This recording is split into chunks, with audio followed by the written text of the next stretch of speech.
Kinuma nze kinjigijja kindi ku mutima nze kinzigunda bwe nteeba okusirika nze siterera kale nno bawulira batya baganda bange maama bawulira batya mikwano gyange mutuufu kinuma kinjigijja kindi bubi nze kinjigijja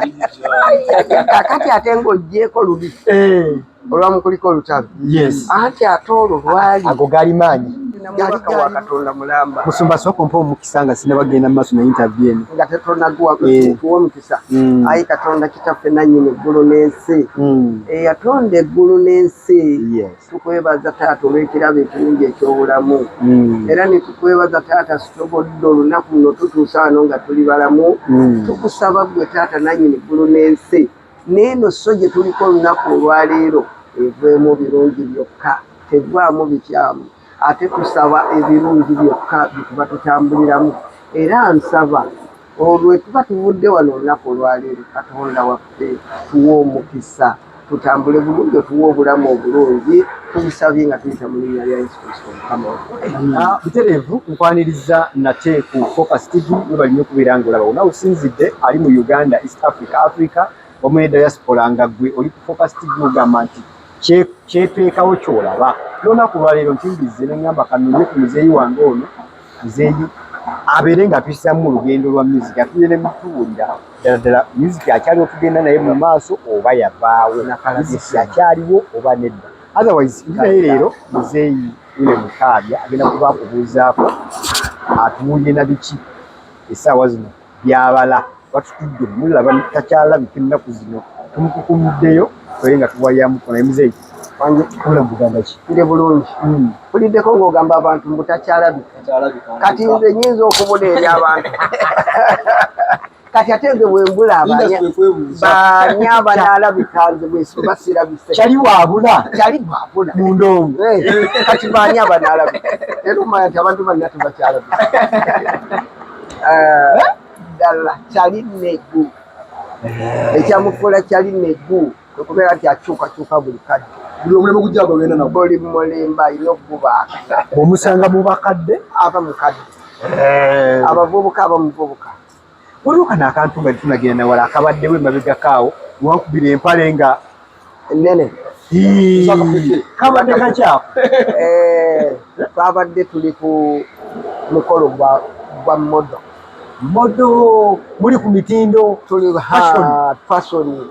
kakati awo nadde nkulagako bwe twayambalanga tutya twali tutya mu biseera ebyo byambalo byaliwo edda ebyo byali byadda naawe kati bwe mubifunye kati bwe mubifunye mumanyi mbu mwe mubifunye empale gye weefumisebo zaaliko anti temunnazuulayo yadde ekintu n'ekimu bino tuliko byamu buli kyolaba kijja kiba kyaliwo kati twagiyitanga beroboto beroboto mwagigunze neŋŋamba muzeeyi wange ng'afulumye kati bwebanga yali beroboto mmwe simanyi bwe mugiyita mwe mugiyita kapeke kati ekitegeeza mmwe muli mu kukoppa ebyaffe sokoleke muzeeyi oyo fashion wammwe weeri wadda waffe wadda empale zonna nazino zikapati zino zitwefumita zino empiso zaaliwo zadde ezo zonna zolaba ezo twalinanga olaba eyo kati kyebulako naye era nze nakituusa nti wewalinga ogisibanga tugisibira mu kiwata ng'olina gisibira eno mu mwoyo muzeeyi sooka ombulizi ku balabi ba Focus TV akulabye saawa zino nga yakasooka okulaba sooka omubuuzeeko mbalamusizaako mwenna aba Focus TV amanya n'eddoboozi bampita omusumba Ssaabasanyusa Willy Mukaabya ate nga ndi kyali wa Yesu ovuga na musumba kati ndi musumba tonzanyirako era kati nkwatanga omanyi nti okutte era oyinza okuba nga obadde otudde n'omuntu nga tomanyi gw'otudde naye otudde na mubaka wa Katonda mulamba musumba sooka ompa omukisa nga sinabagenda mu maaso na interview eno nga tetunaguwa kuwa omukisa ayi Katonda kitaffe nannyini eggulu n'ensi eyatonda eggulu n'ensi tukwebaza taata olw'ekirabo ekirungi eky'obulamu era ne tukwebaza taata sitobodde olunaku luno tutuusa wano nga tuli balamu tukusaba ggwe taata nannyini eggulu n'ensi neno soje tuliko olunaku olwaleero eveemu birungi byokka tevaamu bikyamu ate tusaba ebirungi byokka bituba tutambuliramu era nsaba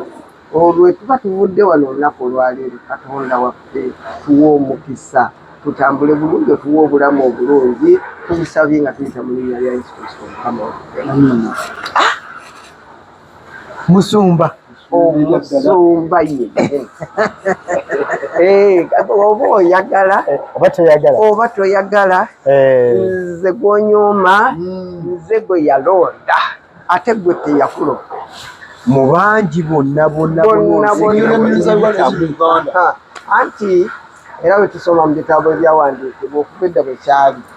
nti ye Katonda alonda mu abo b'onyooma mwalonda abaweereza be abamu bagamba nti mu ebyo ebisirusiru bye ye Katonda mwalonda kubanga Misaki yaliwo Kiwewa yaliwo bwangi nnyo tubamentioning awo ani omulala awo Mwenje baaliwo Bakamiliyoni bwe bali Balagadi bwe bali bonna bapapa naye agamba ono gwe munyooma ono kubanga senga n'alonda oli gw'osuubiriramu era ojjagamba nti era bwe kyalibadde naawe era oyo ateekeddwa abiri naye kalondera eddala nze gwotosuubira era oyo abadde kimugwanaako naye walonda kyalinegu gwe batasuubira gwe batalowoozaako nga ddala balowooza nti oyo bamuyita namwonooneka oyo yayonooneka naawe yasobola okuliisa ekigambo olaba ye yakyuka yavaayo okumanyisa abalala nti naawe osobola okukyuka naawe kikusobozesa n'ova mu mbeera gy'olimu n'okyuka Katonda senga abanga ddala ayagadde. Kyalimegu akulabye for the first time omulundi ogusooka yandiyagadde okumanya omukulu wa muzaalawa era abazadde be baani waliwo omuntu ayinza okubala first time lwaki tubuuza ebintu ebyo nti oliwo alaba interview omusajja weeri waffe ni musajja munnabulemeezi azaalibwa wali Kabunyata Kikyusa awo sitotuuka Kabunyata Kikyusa akalo kafaako kakabunyata kekala matendo akomuwendo awo wazukuva omusajja oyo gwolaba ow'amaanyi ayugumya ensi ava mu kaalaako najja eno n'abajjojjobya mama be baani mama ne taata mama Janet Nabukenya Wangabi nva mu bakazi awo tufaanaganye kakati bwe nvaawo kati tolaba bwe tufuuse nga tuli ba Luganda kati no bwenva eyo ate nenzaalibwa omusajja nga bamuyita Ezekiel Muwanga ye musajja wa Mamba kati nva mu basajja ab'Emmamba ne bakazi ab'Engabi mama ne taata bakyaliyo olutalo lwabajjawo bayitawo mu lutalo ebiseera by'olutalo awo Mukama bawumuza olugendo tebafuna mukisa kulaba nako yadde nga nkola bino okikina lutandika okubeera nga nkola kino muziki naddala maama wange yabirabako kakati ayinza okuba yabirabako ekitono yali taata wange kubanga ye olutalo yalusomoka n'afa mu biseera mu maasoko naye okufuuka ow'amaanyi mu nsi mu ggwanga maama teyakirabako kitegeeza kyokuyita omuyimbi ow'akabi ng'essaawa zino okyaliwo ebbanga liri lyonna lyonna eribise liri kuba bangi bagenda ku myaka emito bangi amasanyu gabamalako bagamba nti endwadde ezitali zimu essaawa zino ng'okyaliwo ku myaka gy'oliko gy'otannatugamba egiri oba emeka waliwo ebintu ebimu bye tulekera Katonda nga ffe tetubirinaako busobozi mu kubeerawo kwaffe okuba omulamu abeera Katonda yasobola okuyisa mu mpologoma enkambwe nagamba yitawo nazo noziyitamu ne tutasobola kulya yoyo akusobozesa okulinnya ku musota ne gutakubojja kati ffe Katonda yatukuuma n'atuyisa mu eyo embeera yonna gye tujja tuyita musirimu abadde omukambwe buli birwadde byonna waliwo ebizezi tebimanya kolona biki Katonda n'atukuuma netubeerawo nga tuli balamu obuyinza bwa Katonda tewali abuyinako kati waliwo ffe bye tukola nga ffe abantu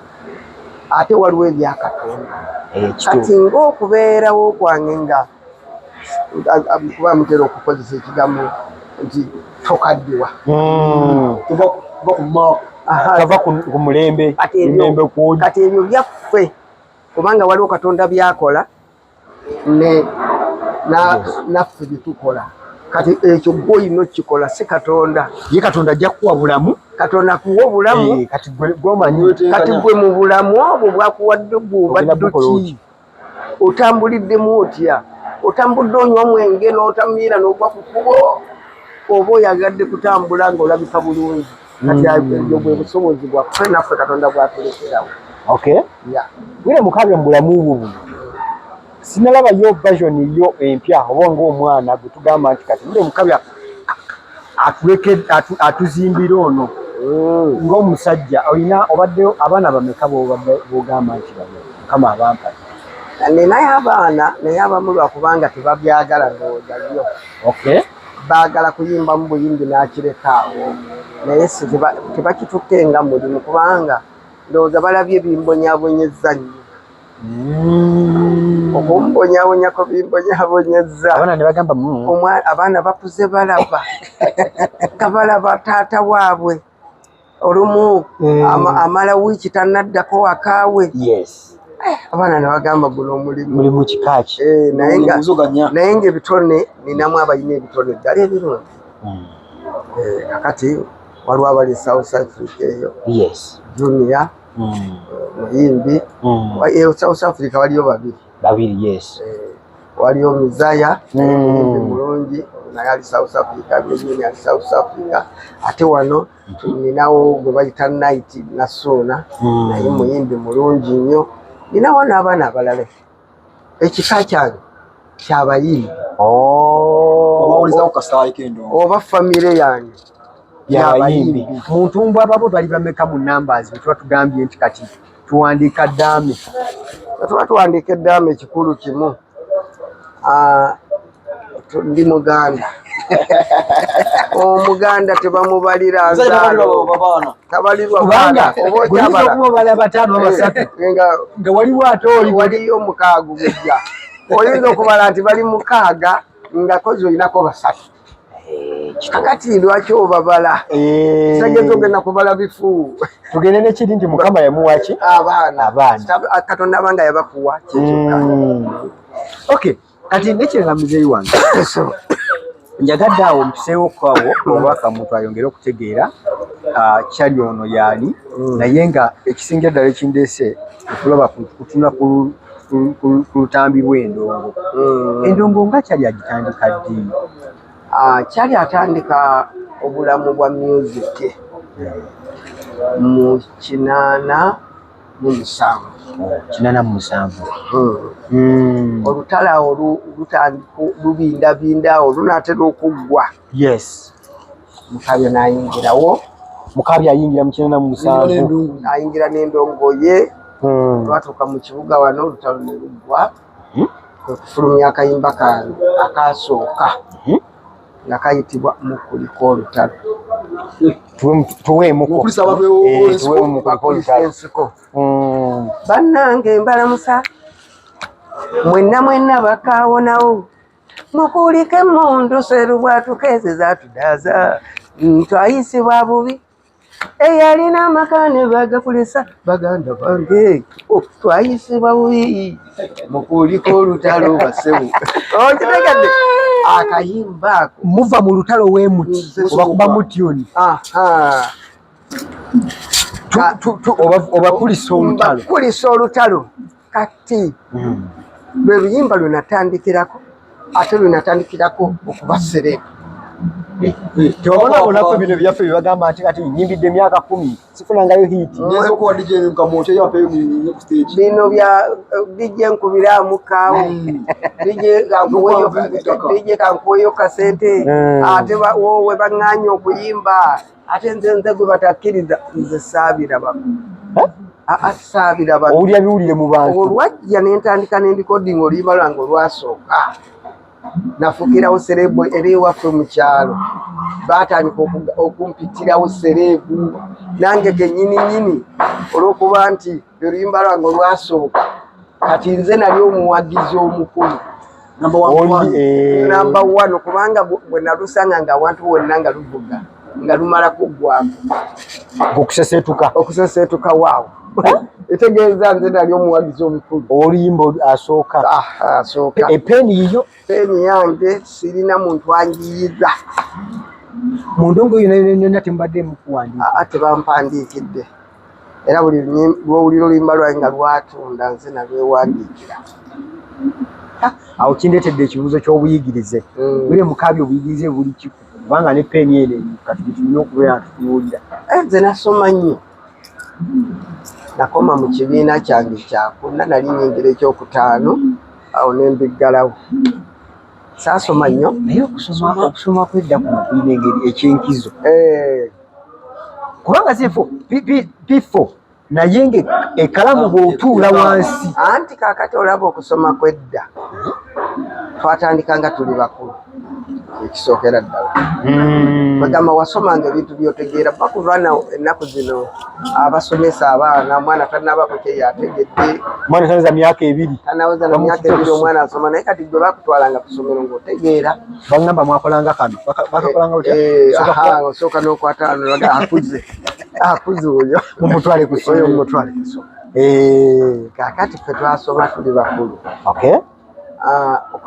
edda ng'omuntu okubeera mu kibiina kyokuna nga yewe ekyomusanvu kati nze nali nyingira buyingizi kyakutaano okay naye tolina kyombuuza nti kino sobola kisoma kino ate kyagaanyi nno pozi ebyoluzungu nabyo bwe mbeera nga mbyetegereza bulungi ngattagatta ngenda okwekanganga kifunyi bw'oyogera awe ngattagatta era nenfunamu kituufu wire mukaabya waneeno mu kuwandiika olinako bwe wawandiikira mu nyimba ninako bye nawandiikira nga omuwala eyayimba oluyimba luno Giraasi Etangaala kalamu yiyo nze namuwandiikira waliwo era n'omukyalo omulala naye nawandiikira abantu bangi naye ngaoliddeko olwo lwatunda ennyo nti ezimu ku ze nawandiika naye nga nawandiikira abantu bangi okay mu nnyimba zo oluwa lwogamba luno bannange ne boosimula ku 10 ez'ekiro bwensooka luno lwe luti bannange nze buli nnyimba zange ezo zempulira nga zanoga nnyo mu bwongo bwange wongolokoseza buli luyimba olwo mbasoolotuyo osumula busumuluzi era gwe olunkonako ntandikira musanvu olinga tolinda kulonzalonza era kyakulonzalonza nti ate kakati kineetagisa okumala ndowoozeemu sirowooza mu luyimba olandi lwenatandikirako kayanda kubanga lulinganga lwenatandikirako ng'oggyeko luli olutalo naye waliwo kayanda nimpa ku kayanda ono kayanda olimba olunduwulire kayanda oyagala ng'ejje lutambula yes ompeemuko n'omulabi ati oyongere okukira kayanda manyi tayito abasinga tebazimanyi naye bw'oyimba mwakola ki atutegeera ekintu kinnuma nze kinjigijja kindi ku mutima nze kinzigunda bwe nteeba okusirika nze sitereera kale nno bawulira batya baganda bange maama bawulira batya mikwano gyange mutuufu kinnuma kinjigijja kindi bubinze kinjigijja kakati ate ng'oggyeko lubi olwamu kuliko olutalo anti ate olwo lwali ago gali maanyi abalabi bayita kayanda abalabi bwe baalinga bajja okululabako era singa byalinga bino ebiseera singa ndi mugagga mu Ggondo naye okumanya kwali kutono n'ensi yali tennalabuka bulungi nga n'ensaasaanya y'omuziki ntono abantu batono kati saakifulamu nga bwe naali kifunyemu kati sinnamanya kali muzeeyi ku luyimba olwo nnyininyini we njagala okusimba ekibuuzo waliwo kye tuyita motive oba ekikuinspiringa oba kyogenderera okuyimba oluyimba kayanda ono ojja wa idea kyekikusikiriza okuwandiika oluyimba lwa Kayando kakati